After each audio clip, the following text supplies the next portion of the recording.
현재 블록체인 업계에는 많은 지각 변동이 일어나고 있습니다.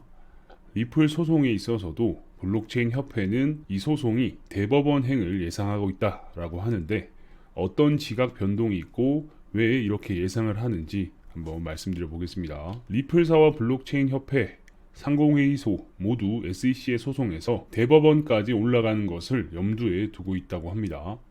당연히 리플을 가지고 있는 홀더들 입장에서는 리플이 빠르게 승소하고 재상장하고 빠르게 정리가 되면 좋겠지만 리플조차 SEC와의 지방법원 소송에서 질 가능성을 높게 두고 있다고 합니다. 그 이유가 있는데 투자 계약에 있어서 하위 테스트라는 거 아시죠? 이게 증권이냐 아니냐를 테스트하는 기준인데 이걸 확장 해석하는 것은 전적으로 SEC의 권한이고 누구나 알다시피 이 범위가 굉장히 플렉시블하기 때문입니다. 그렇다면 이런 상황에서 리플은 머리에 총 맞아서 소송을 하는 것이냐 라는 생각이 드실 텐데 그런 건 아닙니다.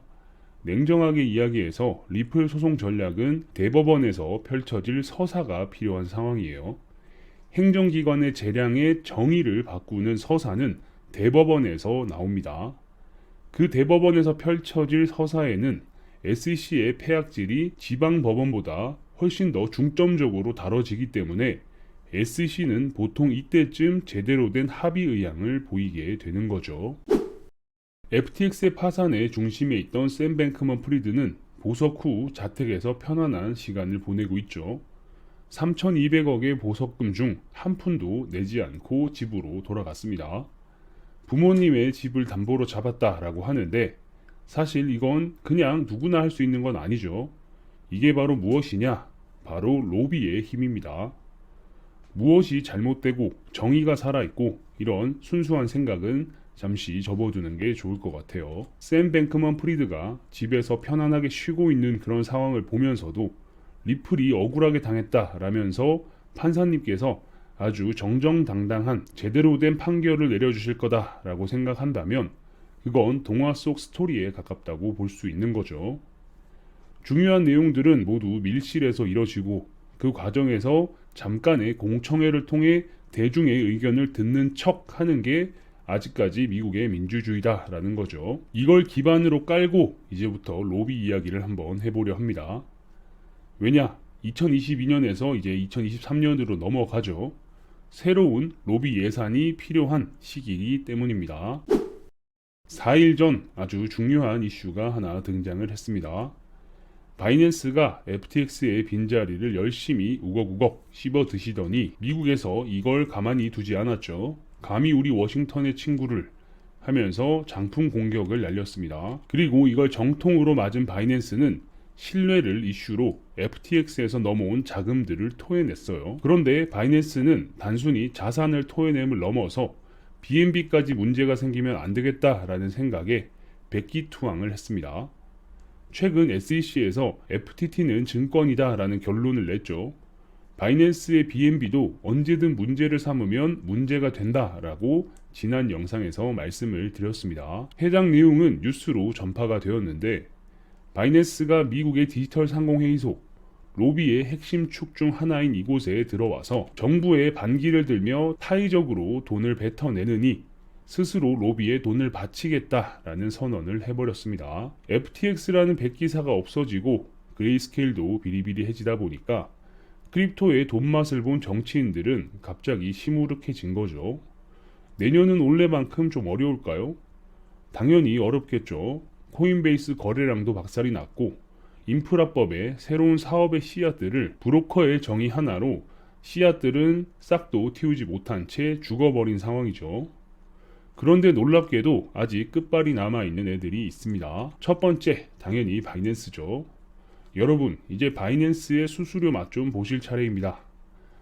상공회의소 의자가 많이들 비었네요. DCG랑 FTX랑 제미니 다들 어디 계시죠? 빈자리가 많으니까 상석에 앉아도 되겠네요 라고 하니까 멤버들은 아유 당연히 되죠, 어서 오십시오 라고 하고 있는 상황이에요. 두 번째는 리플인데 리플이 만약 패소를 해서 미국에서 다른 나라로 본사를 이전하게 되면 블록체인 협회와 디지털 상공회의소에서 갑자기 바이낸스의 목소리가 커질 수밖에 없죠. 이런 비대칭을 막기 위해서라도 리플을 지켜야 하는 상황입니다. 그렇지 않으면 로비스트들은 워싱턴에서 중국의 입장을 대변할지도 모르는 그런 플레이어로 전략할 수도 있는 거죠. 최근 샘 뱅크먼 프리드 FTX 사태 관련된 사람들은 싹 정리가 되었습니다. 어느 정도였냐? SEC에 법률 고문이 있었는데 다음 달 말 고문 자리에서 내려오게 됐습니다.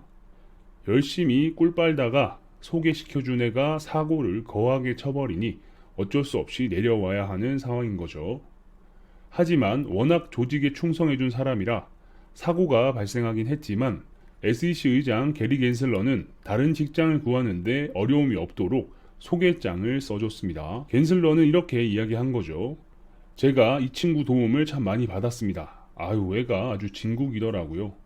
FTX 건은 어쩔 수 없는 업무상 사고였고 쳐내고 싶진 않지만 보는 눈이 많아서 일단 다른 곳에서도 큰 활약하기를 SEC 의장 게리 갠슬러 제가 추천합니다 라고 써준 거예요. 그리고 이런 내용을 게리 갠슬러가 직접 SEC 프레스에 글을 올렸습니다. 그래서 이런 모습들을 보고도 하위 테스트, SEC의 공정함, 아직도 그런 것으로 리플이 괴롭힘을 당하고 있다라고 생각하면 텔레토비 동산으로 가셔야 된다라는 거예요. 그러니까 너무 순진한 생각을 하고 있다라는 거죠.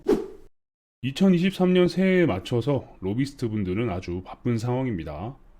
본인의 커리어를 계속 발전시키기 위해서도 돈을 지원해줄 빅플레이어가 필요하죠. 미국의 디지털 상공회의소에 남아있는 물주가 2명이 있어요. 바로 말씀드린 리플과 바이낸스입니다. 물론 코인베이스도 있긴 한데 서로 간의 로비의 타겟이 달라요. 예를 들면 코인베이스는 리플 소송과 상관없이 거래소에 들어오는 마켓메이킹 사업자들을 보호하기 위해서 톰 말리노스키 하원이 국내 자금 세탁 모니터링법을 의회에 올리는 것을 수정하길 원하고 있습니다.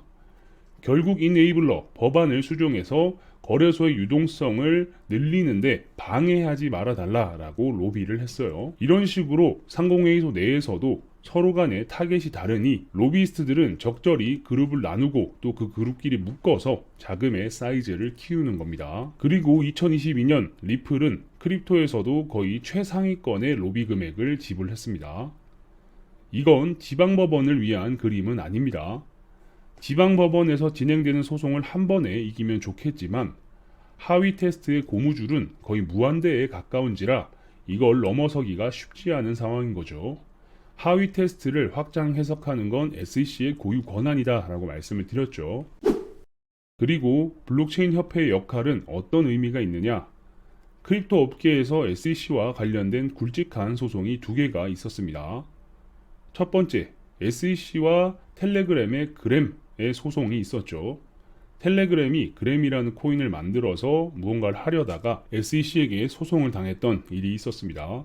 두 번째는 여러분들이 잘 알고 계시는 SEC와 리플의 소송이죠. 이 2개의 소송 도중 블록체인 협회가 아미쿠스로 같이 합류를 했습니다. 이 아미쿠스라는 게 뭐냐? 법원의 결정에 영향을 주기 위한 친구들 모임 같은 그런 존재다라고 생각하시면 되겠습니다. 그런데 텔레그램은 지방법원에서 SEC에게 패소를 하고 난 다음 불복 선언을 했었어요. 결국 최종 합의로 마무리를 짓긴 했습니다. 소송이 무조건 승소로 끝나야 좋은 거 아니냐 싶으시겠지만 여기에는 블록체인 협회 측이 SEC의 지원 사격을 해준 게 아니라 텔레그램 측을 오히려 설득하는 역할을 담당했다라고 볼 수 있습니다. 리플 소송과는 과거 스탠스의 차이가 있었기 때문이에요. 그리고 구조적으로 많이 다르죠. 리플은 상장까지 되어 있었고 거래가 활발하게 이루어지는 코인이 상장 폐지까지 당한 상황이고 그램은 아직 거기까지 못 갔던 그런 상황이었기 때문에 그램과 리플의 소송은 좀 차이가 있습니다. 어쨌든 이 내용은 또 이야기하면 길어지니까 후에 다른 영상으로 말씀드리도록 하겠습니다. 정리를 하자면 행정기관의 재량의 정의를 바꾸는 서사는 대법원에서 나온다라고 말씀드렸죠. 그 대법원에서 펼쳐질 서사에는 SEC의 폐악질이 지방법원보다 훨씬 더 중점적으로 다뤄진다라고도 말씀을 드렸습니다. 그래서 이런 것들이 중점적으로 다뤄질 때 SEC는 합의 의향을 보이게 된다라고 말씀을 드렸고요. 워싱턴 친구들 블록체인 협회에 로비 자금을 대고 바이낸스를 견제할 수 있는 유일한 존재인 리플을 어떻게든 살리기 위해 물심양면 도와주는 그림이 제대로 나와주면 좋겠습니다. 대법원 소송으로 넘어가게 되면 기간은 길어질 수 있겠지만 SEC의 폐악질이 제대로 다뤄지고 SEC가 자세를 낮추고 빠른 합의를 이끌어내는 그림도 개인적으로는 좋아 보이네요. 계속해서 관련된 정보가 나오게 되면 여러분들께 빠르게 알려드릴 수 있도록 하겠습니다. 영상이 괜찮으셨다면 구독과 좋아요도 눌러주시고요. 알림 설정을 눌러놓으시면 누구보다 빠르게 새로운 정보를 받아보실 수 있으니까 구독, 좋아요, 알림 설정까지 눌러주시면 감사하겠습니다. 그럼 전 다음 영상에서 뵙겠습니다. 감사합니다.